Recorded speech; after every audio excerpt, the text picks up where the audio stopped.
السلام علیکم میرے بھائی، آج کی ویڈیو ہے رزق حلال اور رزق حرام۔ میرے بھائی، رزق حلال کھاؤ گے، اپنے بچوں کو کھلاؤ گے، تمہیں ذہنی سکون ملے گا۔ رزق حلال کھاؤ گے، تمہیں اللہ کی عبادت کرنے میں لذت ملے گی، سکون ملے گا، اور اللہ کی عبادت کرنے میں دل لگے گا، اور تمہاری دعائیں قبول ہوں گی۔ جو دعا کرو گے اللہ کے ہاں قبول ہوگی۔ تم ذہنی طور پر مطمئن رہو گے، بے چینی نہیں ہوگی، بے سکونی نہیں ہوگی۔ یہ رزق حلال کی برکت ہے۔ اور بچوں کو رزق حلال کھلاؤ گے، تمہاری اولادیں تمہاری فرما بردار رہیں گی، تمہاری بات مانیں گی، تمہارا کہنا مانیں گی، تمہاری پگڑی کو ہاتھ نہیں ڈالیں گی، ماں کے دوپٹے کو نہیں کھینچیں گی، تمہارے آگے سے اونچی نہیں بولیں گی، تمہاری عزت کریں گی۔ کیوں کہ تم نے خون پسینے کی کمائی، محنت کی کمائی، رزق حلال اپنی اولاد کو کھلایا ہے۔ میرے بھائی، اگر رزق حرام کھلاؤ گے، وہ رزق حلال تمہارے اندر جہنم کی آگ ہے۔ تم اپنے اندر جہنم کا ایندھن بھر رکھے ہو، جہنم کی آگ بھر رکھے ہو۔ جس طریقے سے تم رزق حرام کما رکھے ہو، چوری کے ذریعے سے، ڈکیتی کے ذریعے سے، دو نمبری کے ذریعے سے، ملاوٹ کے ذریعے سے، جیسے بھی تم رزق حلال حرام کما رکھے ہو، تم جس کا رزق چھین رکھے ہو، تم اس کے بھی دینے دار ہو، تم حقوق العباد کے بھی مقروض ہو، تم اللہ کے ہاں بھی جواب دہ ہو۔ تمہارے اندر جہنم کی آگ بھری جا رکھی ہے، اور تمہارا گوشت پوست خون سب رزق حرام سے تمہاری پرورش ہو رکھی ہے۔ پھر نہ تمہیں اللہ کی عبادت میں مزہ آئے گا، سکون آئے گا، لذت آئے گی، حلاوت آئے گی، نہ تمہاری دعائیں قبول ہوں گی۔ تم دعائیں کرو گے، کر کے تھک جاؤ گے، کہو گے اللہ ہماری دعائیں قبول نہیں کرتا۔ اور اس کی وجہ کیا ہے کہ رزق حرام، جب تم رزق حرام کھاؤ گے اللہ تمہاری دعائیں کیسے قبول کرے گا؟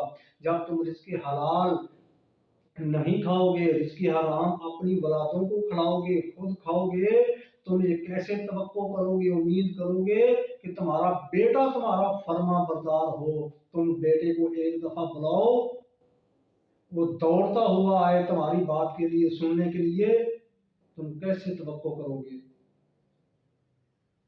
جب بچوں کی پرورش رزق حرام سے کرو گے، پھر تم بستر مرگ پر بھی پڑے ہوگے، تمہیں پانی پلانے کے لیے تیار نہیں ہوگا۔ تمہارا بیٹا تمہیں ڈاکٹر کے پاس جانا ہے، تمہیں جانے کے لیے تیار نہیں ہوگا۔ پھر تم کہو گے کہ بچے نافرمان ہیں، کہنا نہیں مانتے، اولاد ہمارے اندر نہیں ہے، ہمارے اختیار سے باہر نکل چکی ہے۔ لیکن میرے بھائی، اس میں دیکھو کمی کہاں ہے، غلطی کہاں ہے، کہاں پر کمی کوتاہی ہوئی ہے، جس کی وجہ سے آج اولاد تمہارا کہنا نہیں مانتی۔ اگر تم نے اولاد کو رزق حلال کھلایا ہوتا، رزق حرام سے بچایا ہوتا، خود بھی رزق حلال کھایا ہوتا، تو آج تمہاری اولاد بھی تمہاری بات مانتی، تمہارا کہنا مانتی، اور تم خود بھی سکون کی زندگی بسر کر رہے ہوتے۔ لیکن کیا ہم رزق حرام کھاتے ہیں، دوسروں کا حق چھین کے کھاتے ہیں، وہ پھر نکل جاتا ہے، ہم سوچتے نہیں ہیں، نکل جاتا ہے۔ وہ چوری کی کسی بیماری کی شکل میں نکلے، مقدمات کی شکل میں نکلے، کسی اور شکل میں نکل جائے، نکل جاتا ہے، رہتا نہیں ہے، لیکن انسان نہیں سوچتا۔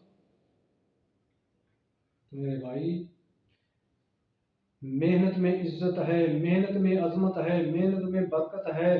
رزق حلال کھاؤ، رزق حلال اپنی اولاد کو کھلاؤ، رزق حلال کماؤ، شارٹ کٹ طریقے اختیار نہ کرو، امیر بننے کے، بڑا آدمی بننے کے شارٹ کٹ طریقہ اختیار نہ کرو، گاڑی لینے کا، کوٹھی لینے کا اور بینک بیلنس جمع کرنے کا شارٹ کٹ طریقہ اختیار نہ کرو۔ جب شارٹ کٹ طریقہ اختیار کرو گے پھر تم غلط راستے پہ چلو گے، غلط اقدام اٹھاؤ گے جو تمہارے لیے نقصان دہ ثابت ہو سکتا ہے۔ محنت کرو، رزق حلال کماؤ اور کھاؤ اور بچوں کو کھلاؤ۔ السلام علیکم ورحمۃ اللہ۔